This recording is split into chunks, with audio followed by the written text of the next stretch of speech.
Cam Newton. Oh. Defund men with podcasts. It needs to stop. Like, it's another pandemic. It is. This man got on $1 million worth of game and told him to be quiet. You need to be quiet, sir.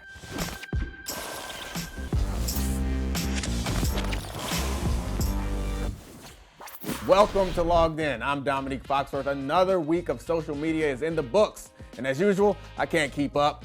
But the thing is, I don't have to because I got my dog Sheila here. What's up? What's up, what's up? All right, so can you give me the trending topics this week? What you got? We gotta start with Mr. Social Media himself. Who's that? 6ix9ine. He's back. I thought you was gonna say like the Old Town Road guy. I feel like he's Lil Nas X, yeah, Montero. That Love dude. him. He's No. the king of social media. But I guess 6ix9ine. I thought he was in jail. What? I don't really witness protection, I think. Oh, okay, yeah. I don't know. We can't keep up, even though he tries his best to post everything. We can't keep up, but he took a hiatus that we didn't ask for. We're happy that we got. But he's back, so he must be broke. He's a rapper, right? So has he got new music coming out? A rapper, personality. I don't know. Colorful. He's colorful. Yeah, he's the rainbow-haired snitch, right? Like that's what he's known for, right? I mean, That's accurate. That's accurate. He's back though, so he's dropping a song. What's it called? Good for you. I'm proud of you that you don't know. Look at that. Look at that. I don't even know. We were talking before the show about how people like 6ix9ine, like, are making careers out of like being annoying and ridiculous and not necessarily all that talented, because I think there's a difference between like people complain about Kim Kardashian saying that she doesn't have talent. The Island Boys fall in that category, but I don't think Kim Kardashian necessarily fits in that category. But I think like the white guys with dreads that really, from Virginia, the one the reggae thing? They do the reggae thing. Them and 6ix9ine fall into a separate category, like a new evolution of this social media monster that I'm not sure my old ass is comfortable with. I'm not even comfortable with it. But it's kind of like, who's to blame? Is it us for watching or just them for their antics? I don't know. Yeah, I mean, the antics are gonna draw our attention, and I can't lie, I laughed the first time I saw the Island Boys. And Tekashi is one of those memes for me. He was like, stupid. Have you seen that one? Yeah, I used that one. They provide some value to society. I'm not proud to say it, but there's some value to the social media streets. They give us something to laugh at and point at and feel like we're better than them, at least, I guess. Yeah. I mean, positive spin? Yeah. All right, let's change the subject. Okay. What's next? All right. Well, we have to get into my girl Chloe Bailey. Oh, yeah. I know. Oh, my bad. I'm old. I respect the artistry. I do know Chloe Bailey because she was on the spinoff of Blackish. Grownish. Boom. But now she's Chloe with like a little accent over there. Hold on. Another question.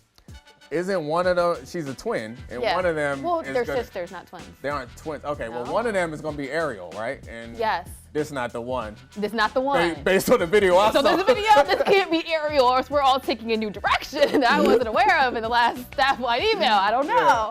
But yeah, Chloe and this video, every time she posts a music video, she breaks Twitter. She breaks the internet. And it got me thinking, did your TV used to break when you had to sit around and wait for videos to come up on? So with my very, very deep back TV, my TV had a fat butt. It was so, we didn't have flat screens when I was young. And yes, videos were a big thing. Yeah. And like MTV actually showed music videos, and we had this station in Baltimore called The Box where you could call in and order videos. Watching videos was a big deal. What year was that? Like the 8 order videos? Like you had to pay? You had to pay some money. Of course, my mother or grandmother would never actually allow me to do that, but you could. Theoretically, someone could. You also used to stay up real late and watch the bad videos.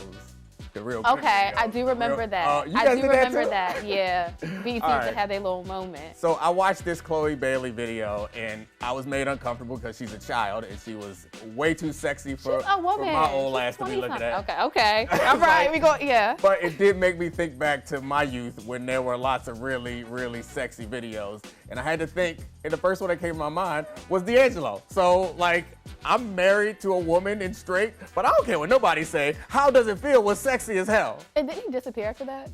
I don't know. He had drug things happening. Oh. Yeah. What was your favorite video? Okay, so you got on me earlier. We were just thinking. I said Beyonce's Crazy in Love. Like, She came out in the little booty shorts and the beat, like she gave us body, Okay. she gave us dance moves. I do know one thing about the internet.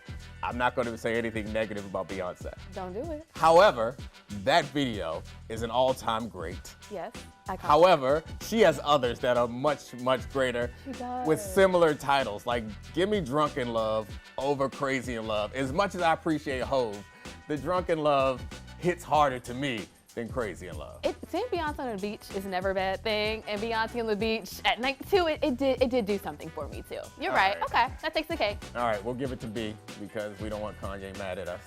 I need my beehive to swarm the comments. What's your favorite Beyonce video and why? I'm writing for Crazy in Love, but I want to know what y'all think. Drunk in Love! Oh, It's no. Drunk in Love. Come on. Absolutely is. Come on. Watch it. You don't want it. I don't need to tell you why. Just watch it. All right, what's last? Cam Newton. Oh. Again, defund men with podcasts. It needs to stop. Like it's another pandemic. It is. This man got on $1 million worth of game Yeah. and told women to be quiet. You need to be quiet, sir. Yeah, he was trying to tell us the difference between women and what he called bad bitches, and women are better because, according to Cam, they know how to be quiet, they know how to cook, and they allow a man to lead. So I don't think we need to like highlight everything that's wrong with that statement. It's obvious to me. Cam Newton also has a history where he laughed when a woman reporter was talking about running routes, and he was like, it's just funny to hear a female talk about routes. And so he may have some very antiquated views, but I want to talk about something a little bit different.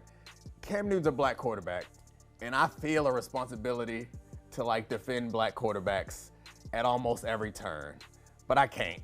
I can't at this point. Cam Newton is like, there's nothing in this that's worth defending. Like, I think part of being a part of like this black sports community is also being honest. Yeah. And lots of young people obviously look up to athletes, and when they do things dumb because they're human, it's like our responsibility, I think, to make sure that everyone who's watching them, everyone looks up to them, recognizes that, yeah, you can throw like them or run like them, but you don't have to think like them because that's Or dress absurd. like him.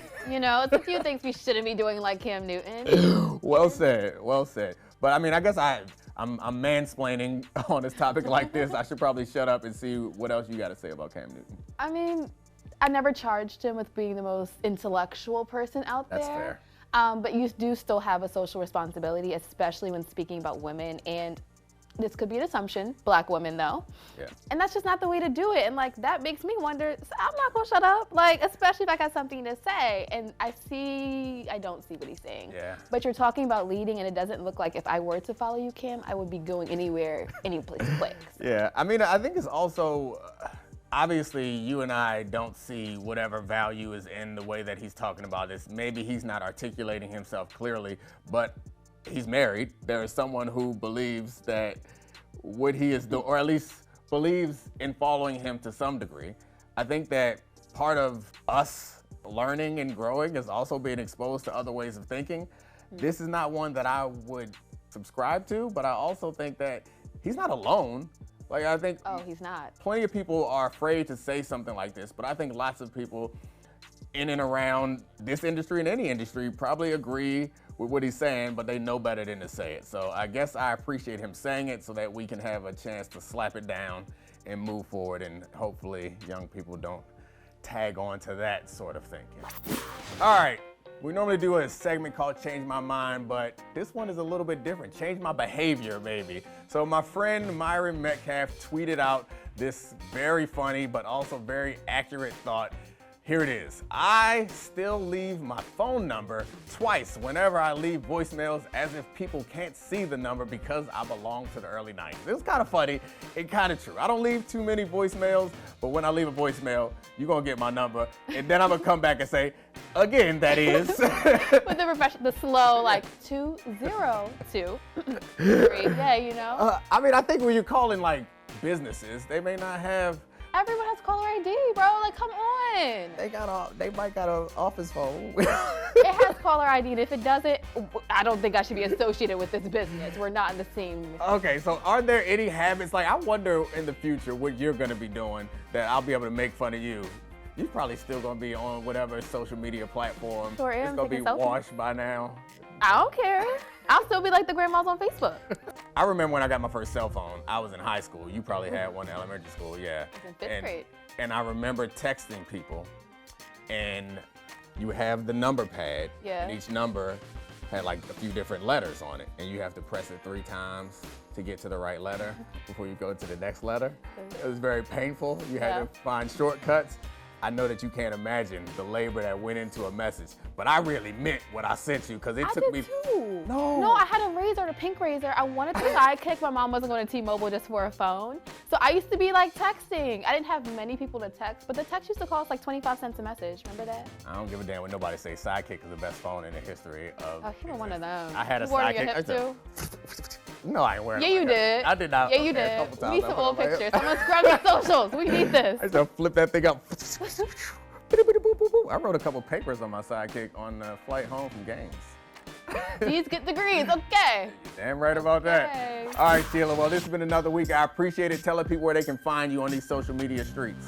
Follow me on Twitter at toldbyshe and on Instagram at toldby.she. Yeah, don't be all creepy in the DMs. I know how y'all be acting. Don't follow me anywhere. Just watch this show.